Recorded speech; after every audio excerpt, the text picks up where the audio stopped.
संतोष देशमुख यांच्या हत्येच्या निषेधार्थ आज जालना जिल्ह्यातील काही गावांमध्ये बंद पुकारण्यात आलाय।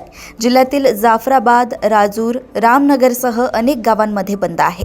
संतोष देशमुख यांच्या हत्येचे फोटो व्हायरल झाल्यानंतर मराठा समाज आता आक्रमक झाल्याचं बघायला मिळतंय। दरम्यान यावेळी मराठा बांधवांनी जोरदार घोषणाबाजी केली आहे।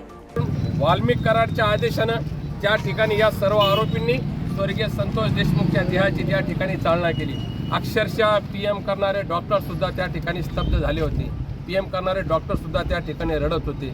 इतकं हाल आणि जर्जर करून सुद्धा त्या ठिकाणी संतोष देशमुखची म्हणजे हत्या केल्याच्या नंतर हे शांत बसल्याने त्यांनी त्यांच्या मृतदेहाची विटंबना सुद्धा केली।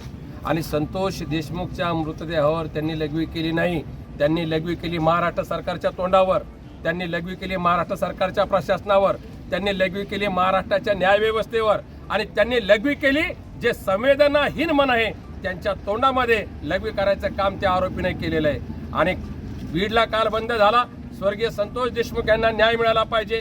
स्वर्गीय संतोष देशमुख यांचे जे मारेकरी आहे त्याला फासावर लटकवलं पाहिजे, ही या ठिकाणी समस्त जाफराबाद तालुकावासियांची मागणी आहे। आणि त्या मागणीच्या समर्थनार्थ आज जाफराबाद बंदचं आयोजन या ठिकाणी केलेलं आहे। सर्व जाती धर्माचे लोक या जाफराबाद शहरामध्ये राहतात, त्यांनी हिरिरीनं उत्स्फूर्तपणे या बंदमध्ये सहभागी झालेले आहेत। आणि माझी आपल्या माध्यमातून विनंती राहणार आहे सरकारला की हे समाजमन फार विरोधात गेलेलं आहे। लोकांच्या मनामध्ये आग धुमसू लागली। श्रीलंकेसारखं आणि बांगलादेशसारखं वातावरण व्हायला आपल्या राज्यामध्ये वेळ लागणार नाही, म्हणून वेळीच फास्ट ट्रॅक कोर्टामध्ये महिना ते 1.5 महिन्यामध्ये याचा निकाल लागून सर्व आरोपीला फाशी या ठिकाणी झाली पाहिजे, अशी माझी समस्त जाफराबाद तालुक्यावासीच्या वतीनं मागणी आहे।